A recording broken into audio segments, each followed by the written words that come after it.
Hey there, everyone. This is Rachel wrapping up this week's edition of the Alpha Build with Avacyn, Guardian Angel, and our Tempest updates. Not bad, not bad.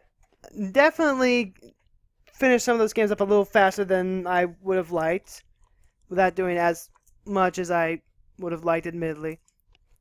But we got to see some cool things. The one thing I kind of skipped over in the deck tech, and I was planning on bringing up if it ever came up, was the interaction that this awesome gal right here, this Peacekeeper that did so much work in game number 2, the interaction she has with Oracle and Vec. So Oracle and Vec is a, let me go ahead and make this just a wee bit bigger for you guys. Oracle and Vec is a 2-mana 1/1 human wizard. Tap, target opponent chooses any number of creatures he or she controls. During that player's turn, the chosen creatures attack if able, and other creatures can't attack.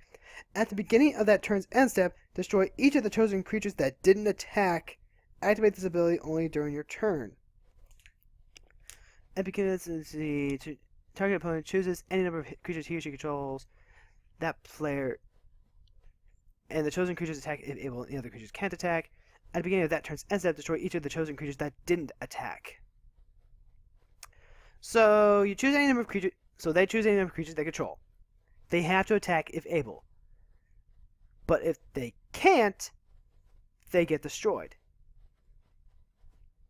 With the Peacekeeper, ideally that should mean that if they choose creatures that have to attack, but then there's a Peacekeeper, then they just get destroyed. So they have to choose all the creatures to not attack.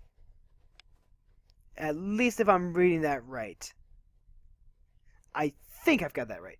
But it's a pretty cool interaction between these two. But the Peacekeeper by herself actually did a lot of work just being out there, being awesome, keeping people from attacking till the stupid allies' turn got, sacrifice effect off of the Blighted Fin. Wasn't actually expecting to see that. It's a really expensive effect, but sometimes it does just randomly get there. It certainly got there against us with the Peacekeeper. We had the Flickering Ward protecting it from the white removal that I'm sure was out there. So, yeah, and then the flying just get over the moat. We have a lot of ways to keep people from attacking. It looks like. Hope we're not turning into one of those stall decks without a real win condition. But we certainly are keeping people from just running over everything. And maybe that's actually an alright thing. Now, we were angling to just kind of help Jaya in that third game get back into things, help take down the Omnath player. If we could just get rid of that already. And it just ended up being, they had a win button. They popped the Ozone, they had a win button, and it worked out for them. Alright, I'll count that as a personal win, just because, yeah, we kept Omnath from running over people with this giant 40,000 giant green monster of death. I also got to see some cool stuff with like the scroll rack, helping save our spells from that Magus of the Wheel, Flickering Ward we got to see.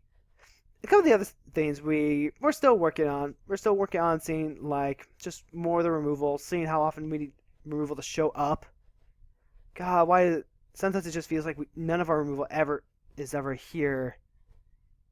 And that makes it feel like we need more removal, but we don't need more removal. We just need more ways to find the removal. That makes sense. That's part of why I like the enchantment removal that we have, because we're always going to have more ways to find enchantments than instants and sorceries. So the more stuff we find of that, the better. Anyway, not a whole lot we're going to say after that. Next up, we do have Stronghold. So you guys can expect, if you're a Patreon exclusive, if you're on Patreon and you can support this Patreon with the CommanderCast network, if you are I'm going to actually lower the rate for this, I think.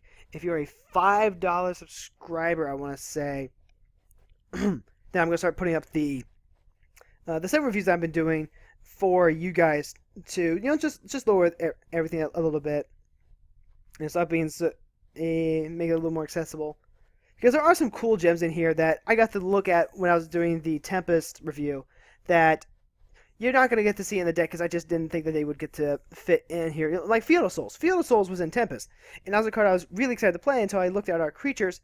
And I'm like, but we don't really have anything that's going to make it other than just random value. And we kind of have stuff that's better than that. Like the Cloud Chaser Eagle and all that. So, I guess. So if you want to follow me on the Twitters, I'm at BlueRam1409. You can also follow CommanderCast at CommanderCast, where we go ahead and you can follow that as a update news alert thing for when we have shows and articles and stuff of that nature go up. Go ahead and check us out on our website, CommanderCast.com. You can also hit us up on that Facebook page. So I'll see you all next week. We'll see you then.